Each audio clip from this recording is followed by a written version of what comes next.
Welcome, everyone. All right, thanks very much. I'm going to go ahead and get started with introducing our speakers and letting you know about the event today, but feel free to keep continuing to put your name and affiliation in the chat. We welcome you all to this event today.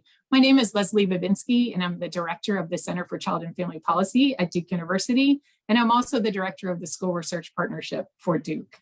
Thank you all for joining us today. We have a terrific group of presenters as well as audience members, so I'm really looking forward to a great session. We're going to have a presentation first for the first part of the meeting, and then we're going to open it up for questions and responses from our speakers. So as you're listening to the presentation, I welcome you to write into the chat what questions you might have, and we're going to try to compile those and ask those near the end of the presentation of our speakers. So our speakers today are Dr. Michael Maher and Dr. Jeni Corn, who work in the Office of Learning, Recovery, and Acceleration at the North Carolina Department of Public Instruction. Dr. Corn is the new Director of Research and Evaluation for the Office of Learning, Recovery, and Acceleration. And Jeni has extensive experience conducting research in school settings and providing technical assistance to school, district, and state level education staff focused on her research, evaluation, and policy, particularly in the Southeast and most extensively in North Carolina. She's led several statewide evaluation and research studies of innovations in K-12 schools and districts, including leading the evaluation of initiatives funded under North Carolina's Race to the Top grant and the development of the North Carolina Digital Learning Plan. Welcome, Jeni. And now I'd like to introduce my colleague, Berkeley Yorkery, who's the scientific manager at the Center for Child and Family Policy, who will introduce Dr. Maher. Welcome, everybody. Thanks for joining us. Dr. Maher is the executive director of the Office of Learning, Recovery, and Acceleration. Michael began his career in education as a high school science teacher in Winston-Salem Forsyth County Schools and Wake County Public School System. After earning his PhD in curriculum and instruction, he went on to work as a faculty member at St. Augustine's College in Raleigh before moving on to become assistant dean in the College of Education at NC State University. Immediately preceding his work at NCDPI, Michael was a Democratic candidate for state superintendent. Thank you for joining us today, Michael and Jeni. We will now turn it over to Michael to provide an overview of the Office of Learning, Recovery, and Acceleration. Okay, great. Well, so first, thanks for having us here today. I think we're really excited to share the work that we've been engaged in for the last 7-8 months now. And so my initial plan here is I'm going to give a little bit of an overview of our work, where we are, and then kind of where we're going, and then Jeni will take over and talk in more depth around our research and evaluation agenda. So the Office of Learning Recovery was created in March of 2020. I had a conversation with Superintendent Truitt, and she decided that in response to the pandemic, she saw a need to have a specific office inside of NCDPI to help kind of manage the process of recovery. So as you may know, there was a large influx of federal funds. And so the management of those funds crosses several groups inside of the agency, but we kind of serve as a coordinating group and then head up the research and evaluation component of pandemic recovery. So, we have two primary portions to our mission. So we are really interested in evidence-based decision-making and how we use that to accelerate learning for students, and then helping to bring some long-needed solutions to these long-standing challenges we face. So in moving on, within a little bit of the context, so as everyone knows, it has been a difficult nearly 2 years now for public education in our state. In the spring of 2020, we closed our public schools to in-person learning. It was the expectation that schools would be closed for a couple of weeks, and then we would be back. Essentially what happened was we had districts returning back to remote instruction. We asked them to pivot to remote instruction. And as a result of the emerging pandemic at the time, we canceled annual assessments and then prepared to move into the summer and then the following fall. In the fall of 2020, with the pandemic still raging, our public schools, and we use PSUs for those who are unfamiliar. PSUs encompass both LEAs and charter schools. So PSUs in North Carolina offered 3 different learning options. So we had in-person learning, hybrid learning, remote learning, all going on simultaneously. And then in the spring of 2021, we actually required districts to offer in-person learning while simultaneously offering hybrid and remote learning. So, this was a significant challenge for schools throughout North Carolina. And so we want to kind of be clear in how we think about the pandemic. The pandemic is not over. We are still within it. And it's going to take some time to get out. We talk a lot about, well, how long and things of that nature. And really, we need to think about this is we've been at this for almost 2 years. Recovery will not occur in 6 months. We think of recovery in 4, 5, 6 years in terms of our work. So we have a couple of different pieces of data we'll share, and this presentation will be shared with everybody today. So it will be publicly available, and you'll have access to all of the links and the data that's available. But so this is an example of some of the work that we started early. So we actually have daily attendance data for every student in the state that dates back to last fall. And one of the things we were tracking is the number of students in remote, number of students blended, and the number of students who were in live instruction. And so we're interested in looking at this data, for example, to see what the impact of remote instruction is on student performance. So when you think about the disrupted learning experience, you can see how the numbers of students who actually had access to live instruction changes over time. And some of the kind of national data, we know that certainly in-person learning is the most effective means of instruction for students. So when we think about the impact of the pandemic, it's kind of multifold, I guess, right? Not one-fold or two-fold, but so there's the issue of being in the remote instruction. There is the issue of having to deal with pandemic. There is the issue of people getting sick and losing loved ones. So if you'll click over to the next one, there's little doubt that we have had significant negative impact on children throughout our state. And we had some preliminary data that talked about the performance of students. And so we know that large numbers of teachers, when surveyed, were very concerned about students being able to catch up on prior grade standards. We know the evidence from our most recent fall end of course test scores that we had substantially lower proficiency rates, and that when we surveyed school districts, roughly 23% of all the students in North Carolina were deemed at risk for academic failure. Okay. So there was a federal response.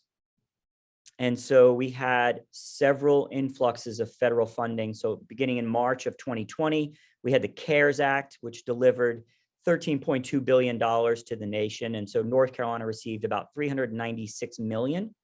And this is proportional to Title I.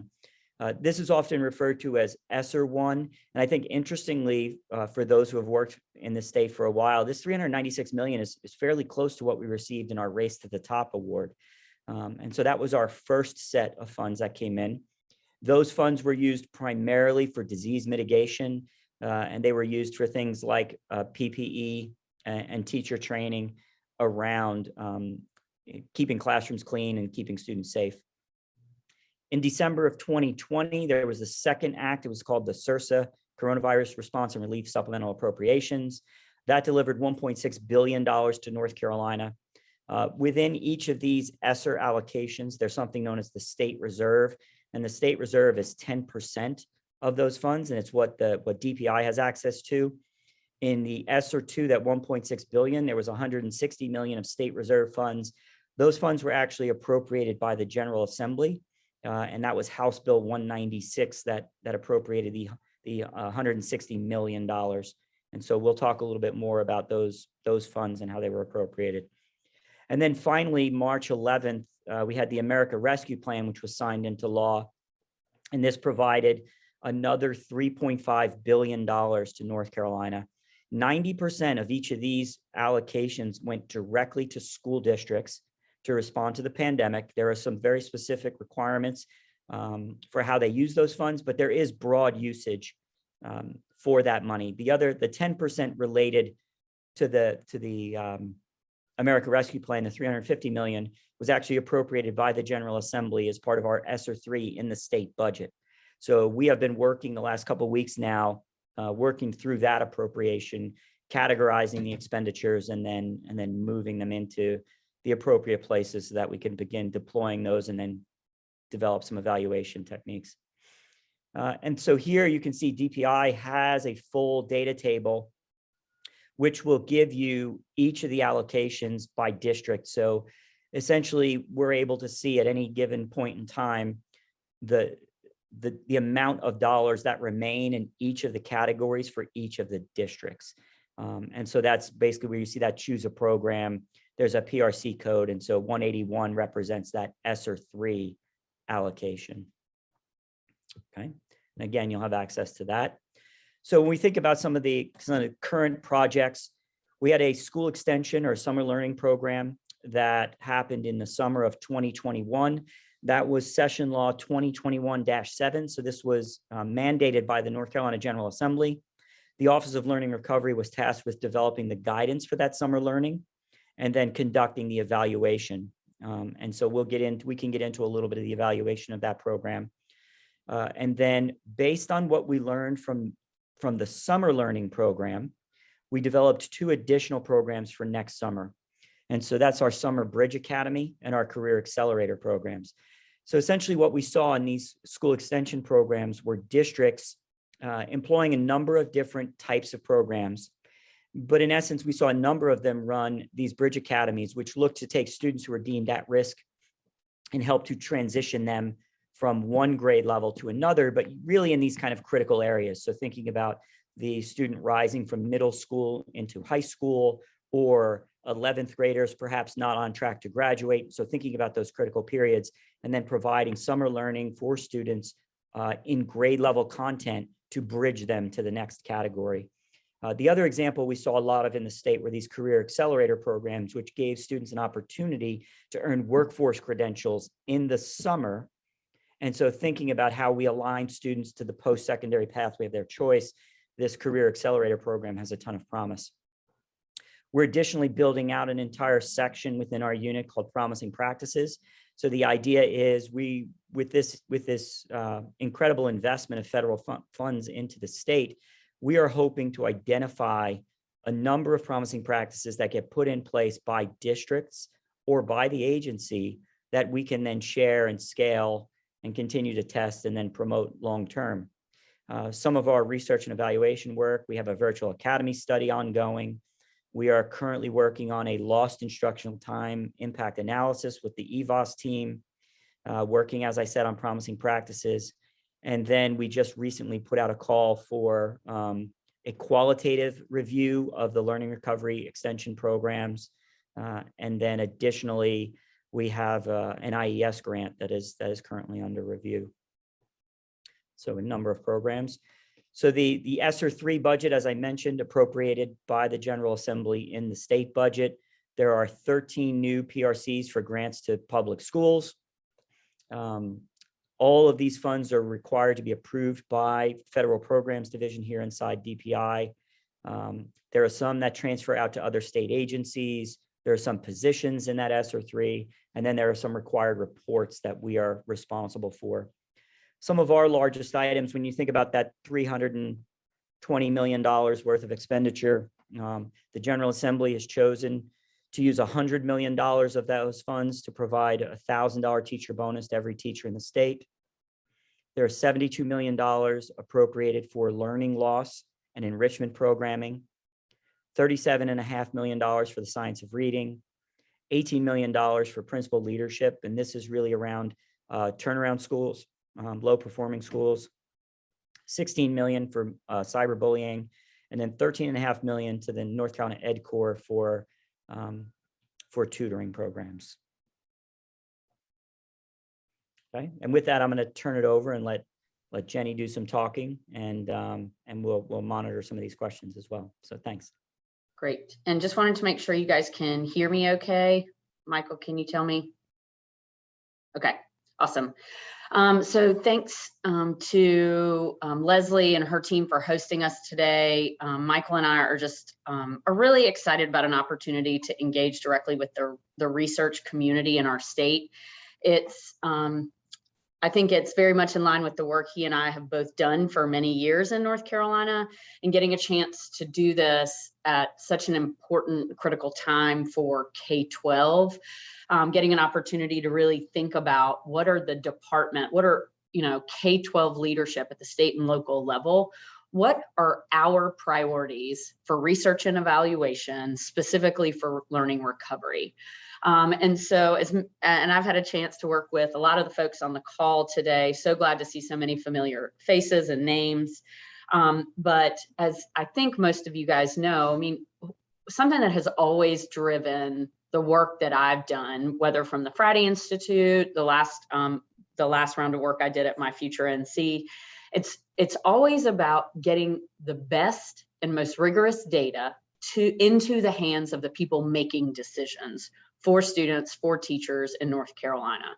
And I just can't say how grateful I am for an opportunity to lead this work in partnership with people like Michael, the deputy superintendents, the superintendents that are here at DPI.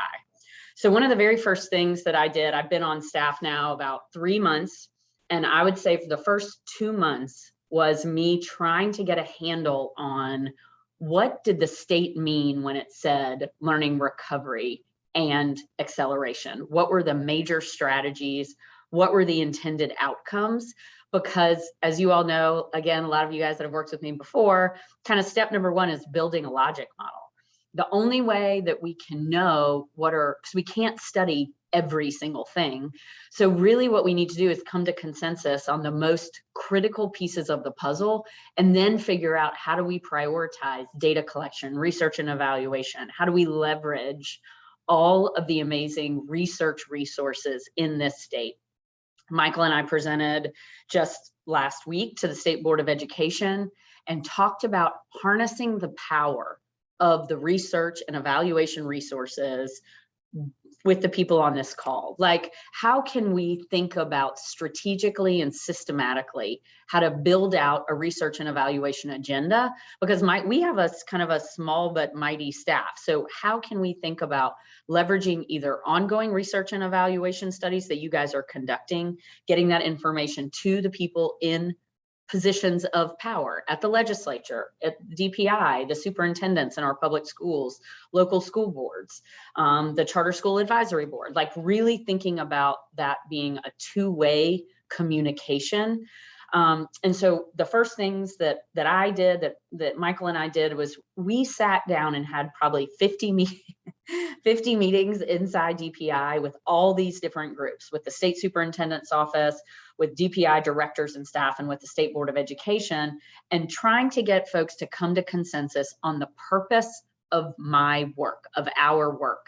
And so where we landed was this notion of combating the impact of lost instructional time, and to accelerate learning for all students by evaluating the implementation and impact of the interventions that are sponsored by OLR.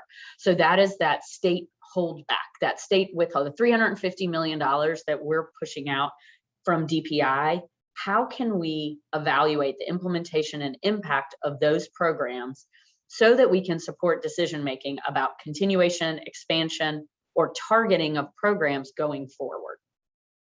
The other kind of place where the other purpose that we really came to consensus on was around using research to identify, extend, scale, and sustain programs that demonstrate impact.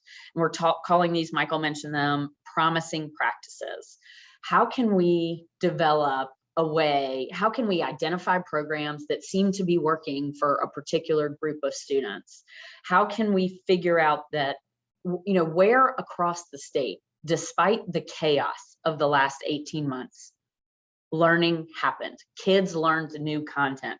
Kids felt like they were connected to an adult at their school. They felt healthy, they felt supported. Where did we see success, and how can we replicate that across the state? We identified, as I was having these conversations inside the building, some kind of guardrails, some drivers of the work. So one of them is this notion of identifying critical outcomes for students and educators. We've got some slides. I'm going to try to, we're trying to kind of push through the presentation so we can open it up for Q&A. But when you guys dig in, I'm going to kind of blow through it on these slides. But when you see them, I've been developing this logic model and getting folks to come to consensus about what outcomes do we care most about for students, for educators, and honestly for families.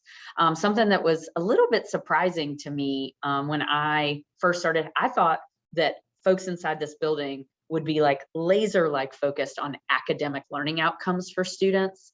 And one of the things that I heard loud and clear was, no, absolutely not, Dr. Corn. We have to also think about the health and well-being of our students, health and well-being of our teachers, of our principals, of our thinking about those school support services.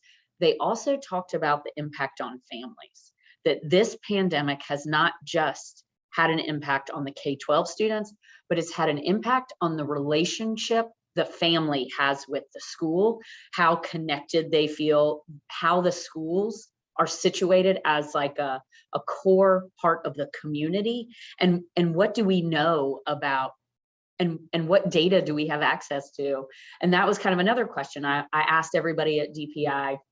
What data do you use to drive your work? What data are you collecting? Are we collecting as an agency? And so really thinking about how do we leverage existing data sources where possible. Schools are already feeling so burdened, like really wanting to try our best to leverage existing data. If Guilford County has a student survey that they're using and they've used for many years, I don't see any reason to add an additional data burden to them. Let's think about how to leverage and use good data, the good data we have in this state. But also recognizing that we have got some new interventions coming down that have either legislated from the feds. Some of these are district driven. And I think Michael just mentioned NCDPI. I mean, that's a high dosage tutoring model that's going to be implemented around the state.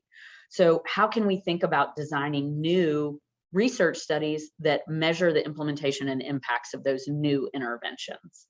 We also, with this guardrails idea, we submitted a plan to the U.S. Department of Education. So I went through it line by line. Michael's having to redo it now, is having to tweak it based on some of the feedback we just got, but really thinking about what were the intended, what did we say we would do from an intervention standpoint? What were the expressed outcomes that we articulated there?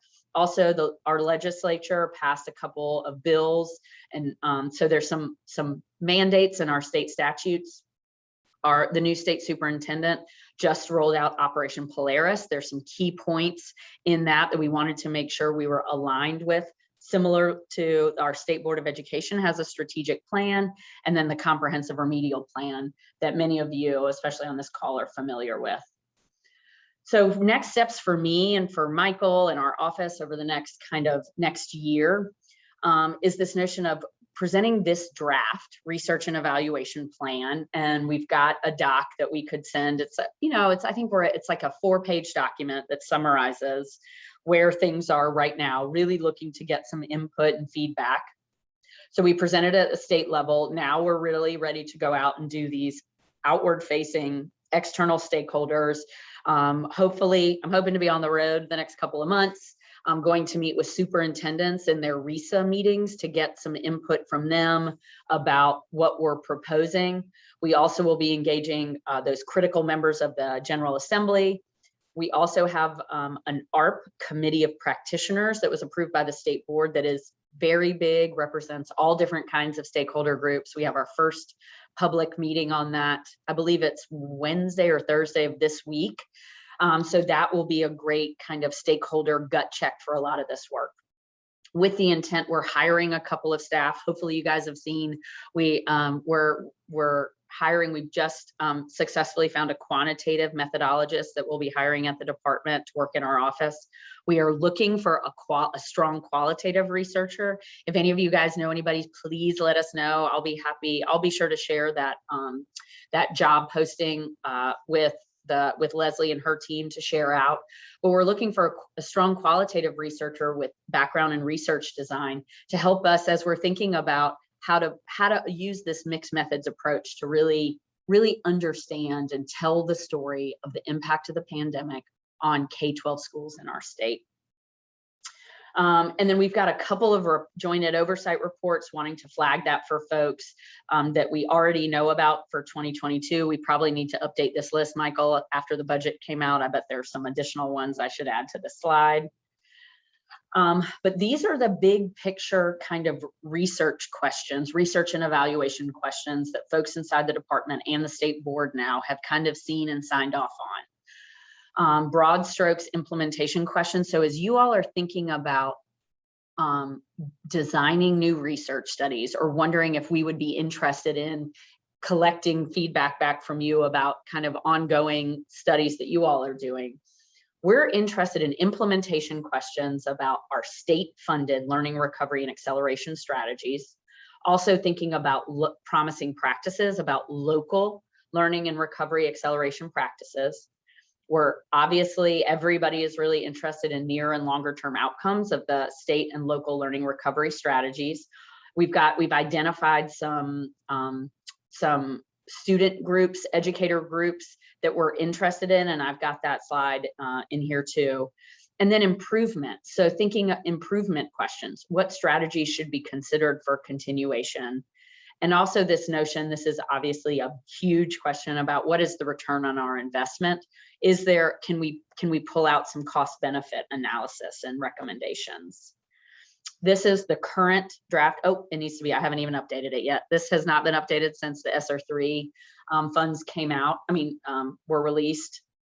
But this is how we're talking about the work. It at least gives you the main buckets for the major strategies for Office of Learning Recovery focused on targeted academic interventions, things like high dosage tutoring, summer and academic year learning bridge, virtual and remote instruction.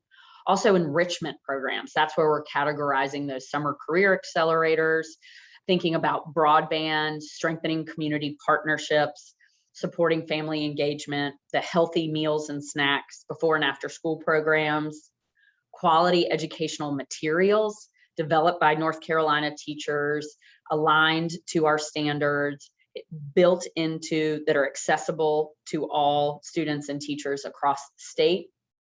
Some of the state level diagnostic tools, this is one of the ones that we need to change. What got funded was the competency-based education platform. It's going to take us a minute to get that up and running, but it's at least there. That's one of the big buckets. Michael talked about coaching for low performing districts and professional development. And then we've got another strategy for our office around disseminating promising practices. And then here you'll see, again, and I have a more complicated logic model, but this is how we're talking about it, at least with kind of state level policymakers, is the intended outcome. And you'll see a lot of alignment here, especially in the outcomes for Operation Polaris, the state board strategic plan, and the comprehensive remedial plan. Around each school is led by a high quality and well-prepared principal. Each classroom is led by a high quality and well-prepared teacher. Students are prepared for a post-secondary plan of their choice. This is very near and dear to the superintendent's heart, not just college going, not just four-year institutions, but two-year, going into the workforce, military, whatever is the post-secondary plan of the student's choice. We want to make sure that the K-12 system is preparing them for success. And then finally, the schools meeting the educational needs of our families and families feeling more connected to their schools. We've pulled out some and gotten agreement again from leadership around the student characteristics of interest. Here, there's a couple of new ones, maybe you guys, I'm not sure if y'all have seen before. Some of these were priorities from the federal government, but one that wasn't, that's very particular to North Carolina, are military connected students. This is an area the department wants to prioritize and learn more about, but you also see the student groups that have been historically part of the research community's priorities around English learners, chronically absent, AIG, economically disadvantaged. And then we also pulled together and got some agreement inside the building and at the agency about district and school contextual variables we're interested in. So obviously school and district size, obviously state board region is something that we always look at, low wealth designation, locale meaning rural, urban, We've added in different districts got really varying degrees of ARP funding. And so thinking about does that and could that impact how we look at how they were able to implement or some of the impacts they were able to have for their students. Low performing tier designation. So that's an economic development tier designation by the state.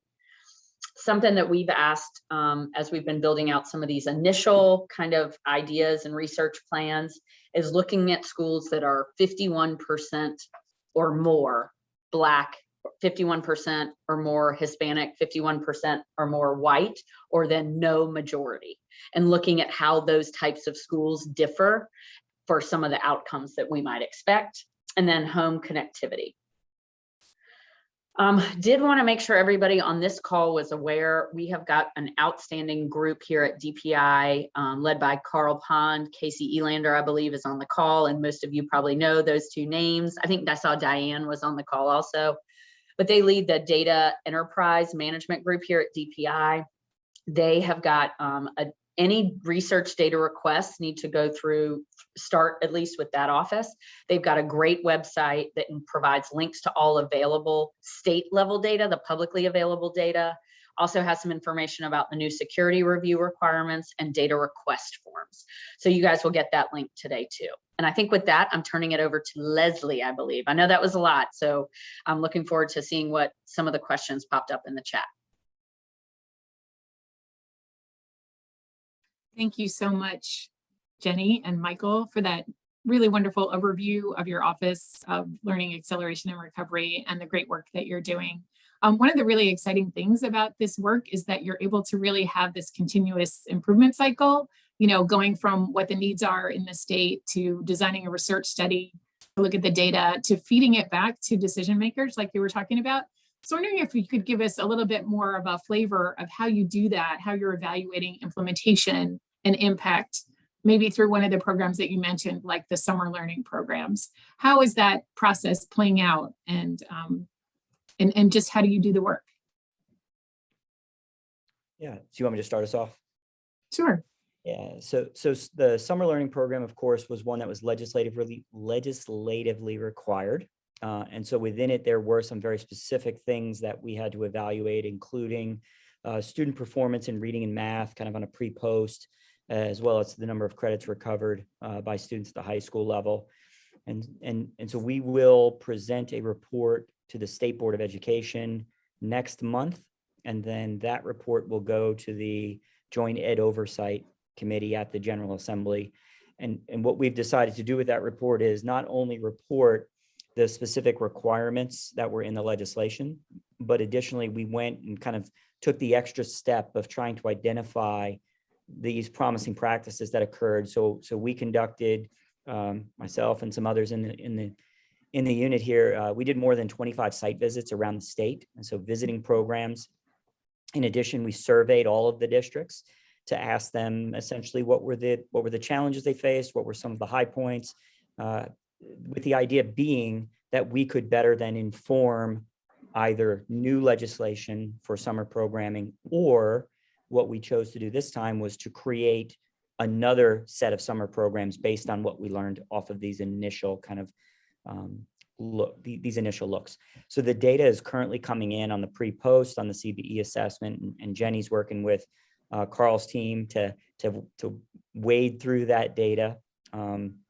Additionally, we put out a qualitative call so that we can then look at these programs from a qualitative aspect as well. So the idea being that we could then present to the state board and other stakeholders this really clear picture about summer learning, so that it's not really just about this quantitative data that we give to them, but rather this was the experience of students, teachers, families in the course of summer learning, to give us that kind of clearer sense.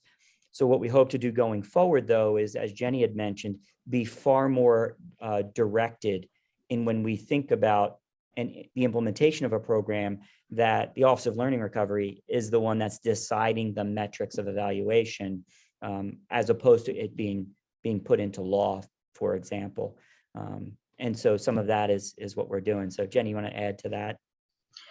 Yeah, I would just say that we're, especially like as these new ESSER dollars roll out, one of our intents is to make external research and evaluation a part of the work as we move forward, asking for whether a vendor or a district to partner with an external researcher or evaluator to get some information about how the program was implemented, what the impacts were for students. We don't want that burden to be on the school district. We really would hope that there would be an opportunity there for us to think broadly and be able to share that data, again, back with the people in charge, making the decisions about how these dollars are being allocated, what priorities we're giving, what gets continued. So that's kind of the plan for that part of it. I would also say, though, that our office is really interested, again, in either being made aware of, sharing information about ongoing research and evaluation studies that you guys are already implementing in schools and districts. I mean, whether they started before the pandemic, during, or since, like making sure that we're getting that information to the people making the decisions, sharing your findings, elevating the work that you all are doing.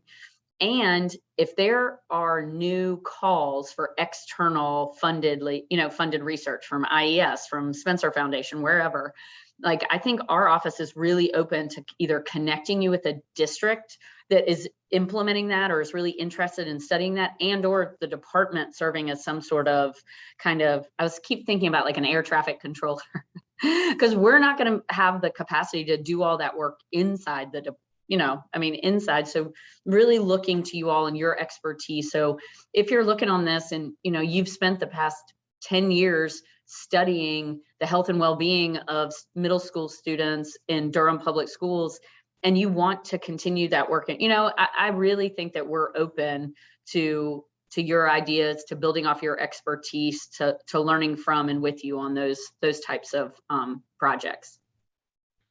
And so, Jenny, I want to jump in on that one and say, if somebody just heard you and said, yes, I've got information, you need it, what is the best way to reach out?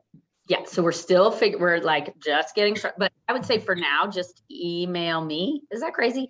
No, but I mean, it's like to get it, because I don't have any sort of a real idea about the scale. Like, I believe that there are probably hundreds, maybe thousands of research studies going on in all the schools across the state. And so I'm really open to y'all's input and your recommendations. I think convenings like this, I would be open to like a quarterly, like some sort of convening of ed researchers in K-12. I'd be open to hosting something at the department, like, an annual poster session, or something more modern than that, but you guys know what I mean. where you're getting access to the directors in the department, or doing that in partnership. Like, we just did this big AIM conference last week with 1,100 educators from all over the state, and they're going to do it again next year. Maybe we have like a couple of research sessions built into that, where you're getting the information to the people on the ground. Like, I'm really open to, and I think it's part of my job, right? Like, that's part of my job, is to try to build that and figure out best strategy for that. Thanks so much. This is a really exciting opportunity for the education research community to have a resource in you all at the state level. So I really appreciate you sharing that and your openness to that kind of collaboration. We do have a question in the chat about student outcomes. Y'all can see that. So some of the outcome measures noted on your slide aren't part of the administrative data collected by NCDPI. Are there other sources of information available for evaluating outcomes, such as socio-emotional health and family engagement? So there's some state level data, like the, what's the name of the one, Michael, the student, the one that, risk. Yeah, the youth risk behavior survey. And then, so that's one that the department, thank you, Suzanne. That's one that the department has supported for, 20, 25 years. But there's also, I mean, a lot of the school districts around the state use really robust. I know Panorama is used in a lot of school districts. I mean, and there's lots of those, lots of different. So, I mean, I think for our office, we really need to try to focus on state level data. Totally agree with that. But as we're thinking, this idea of telling the story using the existing data sets that the local school districts have, I'm all for lifting up and using some of those surveys to help tell the story. I also would be interested, as over the next couple of years, if there are particular surveys or data points that we as a research community find very reliable and rigorous. That's another part of this. I think our job is helping the legislature, helping leadership at the department understand which data sources we might want to invest in going forward. Like one new data set that we're going to be getting statewide is the National Student Clearinghouse. The governor's office and the pandemic recovery office committed to 2 years of a statewide National Student Clearinghouse data pull to be able to look at some like student outcome data, like into post-secondary. We've never had that before. I think that could be a data source that from the legislature's perspective, from state policy perspective, is a really valuable one that we would want to continue going forward. Yeah. And just to respond to Sarah's question about the student level characteristics. So I don't want to speak out of turn. I know that we're collecting these as partly because they are required by USED as part of our ARP. If it becomes the case that we can continue to systematically collect that data and we don't have issues putting it out, then I would certainly advocate for that. But that would be a conversation that I need to have with Carl Pond and KC and their team to make sure that that's something we can continue to do. I don't want to make a promise that I can't necessarily keep long term. And there has been, the State Board of Education put a policy in I think it was last year, that every single school would have a mental health or a school level mental health plan to support students and teachers. And so that's a more qualitative data set, but it's one that we have for every school in the state, what their local kind of school level strategic plan will be. Jill, you asked a question about the National Student Clearinghouse state level data be available through research requests. Yes, eventually, we still have to get it in. We're still even working through the levers to get it pulled into DPI's data warehouse right now. So anticipating yes, and I think it'll probably be part of the larger conversation about the longitudinal data system. That's another thing, that this team, that everybody on here should know about, is the executive director position at GDAC over the state's longitudinal data system got posted on Friday. So if you guys know anybody like big data, knows policy, longitudinal data system, like somebody that can kind of be that translator, and I can make sure, Leslie, that you guys have that too, because I mean, the folks on this call you would think might know somebody outstanding that could, because that's going to be a critical role for the research community and the sectors. Yeah. So Jenny, I want to follow up on some of these questions about the data being available. Is this the type of opportunity where if somebody on the call is really interested in that data, it may not be publicly released, but you all would be interested in having conversations about potential partnership around the analysis? It doesn't sound like, I don't know that your office has the capability to do all of the analysis. So is that some of what you're interested in partnering with? And building that out, trying to think about, and I think that's the reason that we really did take the time to ask, directors and section chiefs about what are your priorities? What do you need to know to guide your work? And then thinking about how we can, and I literally said this, harness the power of the research community to help us get questions answered that we need.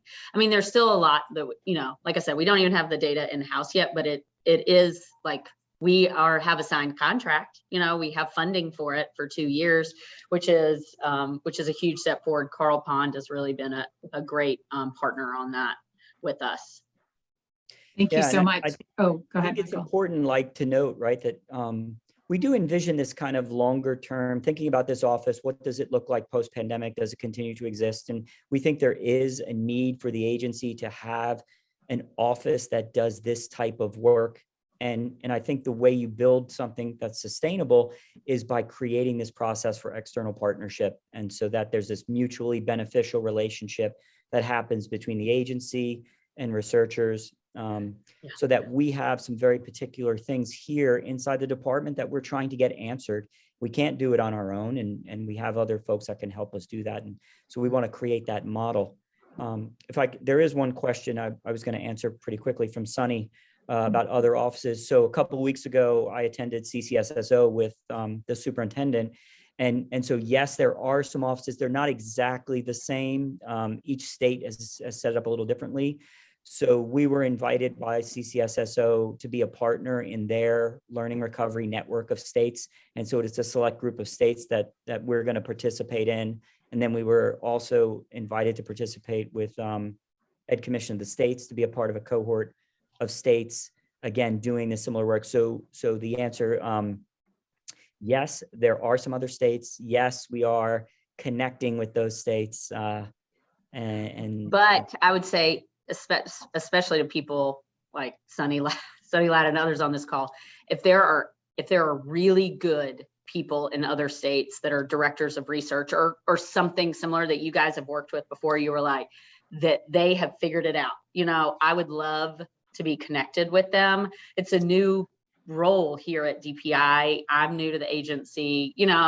I've been living in the IHE external research, like externally sponsored soft money research game for a long, long time. So I would love to be connected. If you guys know people that are, that are real leaders, that are really responsive and visionary and innovative, I would love to learn from them and with them. And Clara, I saw your question about will external researchers be encouraged to participate in designing the state research agenda? Yes, this is the kickoff to that conversation. And we're hope to be holding more conversations like this with you guys. And whether, trying to, again, think about what's the right cadence, what's the right process for getting that input, but y'all know better than anybody, right? What is the research? What is the most current research telling us? What type, the most kind of modern analysis, like what can we learn from the national and international research community that could potentially inform, what we do and how we design things in this state? Absolutely. Yeah, thanks so much. These are great questions coming in. I want to encourage you all to continue to write questions in the chat that you'd like to have our speakers respond to. Jenny, you talked a little bit about going on the road and visiting districts and superintendents. When you work with schools directly, what does that look like? How are you supporting school-based folks in understanding and evaluating their interventions, and then what policy or programmatic changes they might make as a result of that information? So to that, I would say that it's absolutely part of our grand plan, right? Like the role of the department is and should be around technical assistance and supports to districts to help them, not just at the state level using data to make kind of good decisions, but down at the local level. And the work that I did at the Friday Institute, we always embedded this idea around evaluation capacity building and capacity building of the local level to use the data we were collecting and designing, and then make sure that it aligned really closely with their local needs. So I would love for that to be part of our work too, is this idea around technical assistance capacity building, about using state level data, about designing local research and evaluation studies.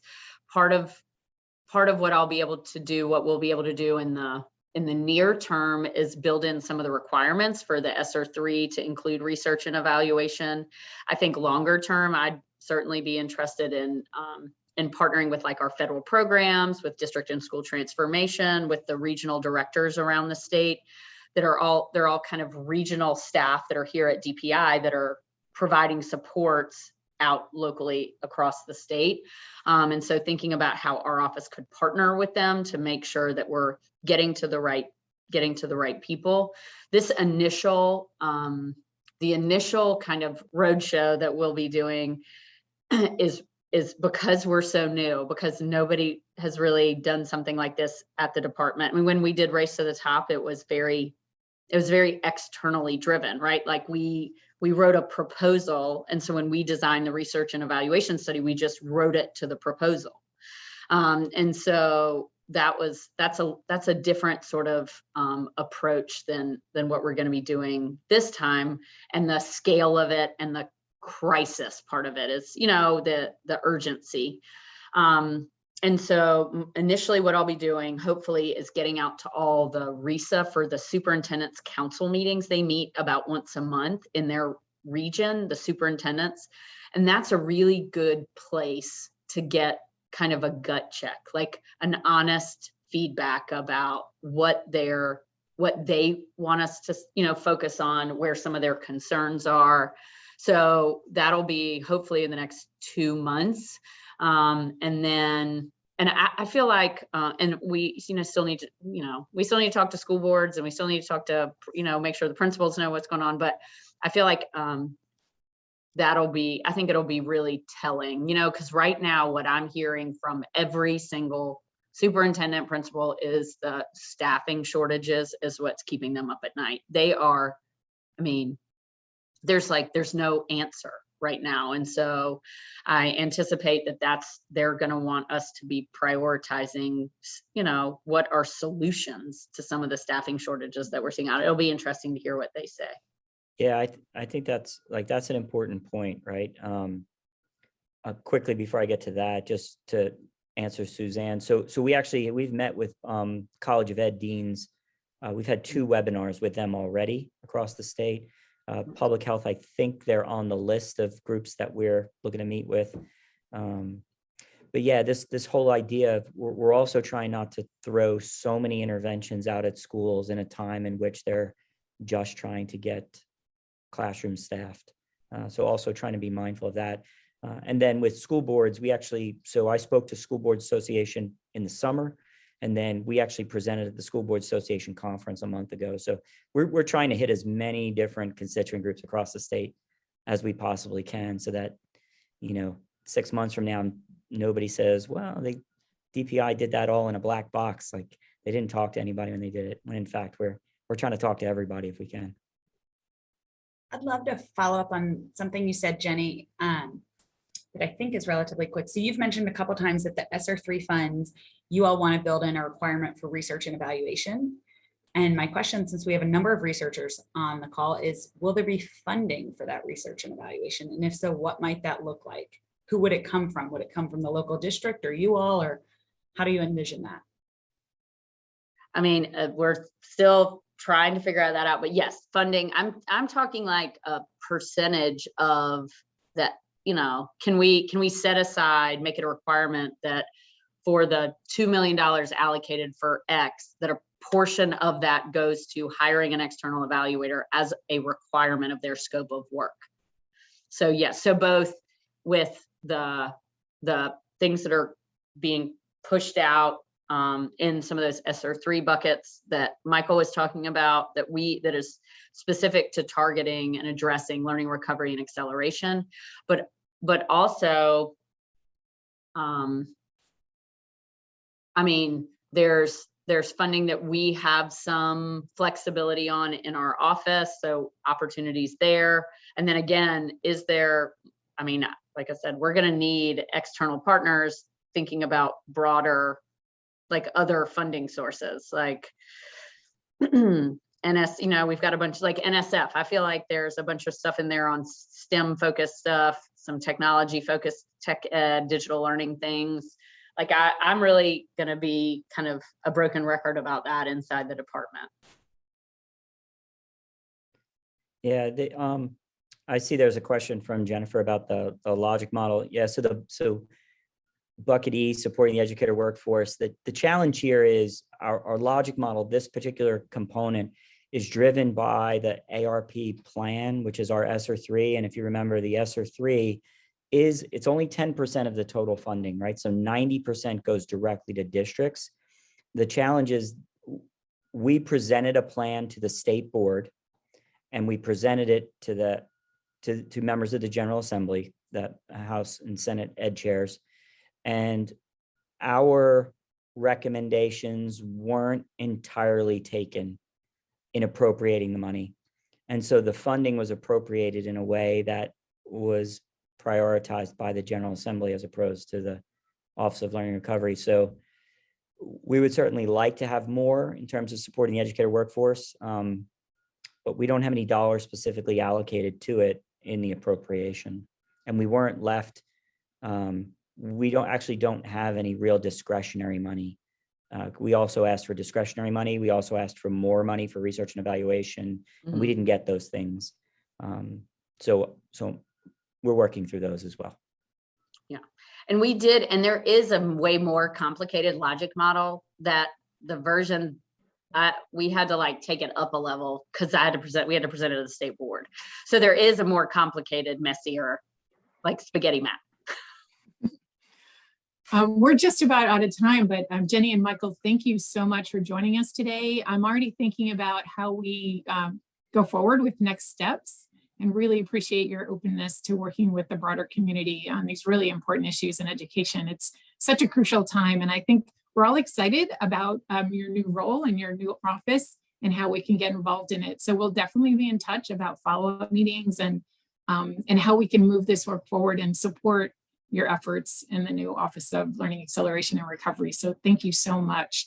And thank you to all of our participants. You'll see a link in the chat to a feedback survey. Please click on that link before you log off so you can give us a little bit of quick feedback on this event and future events.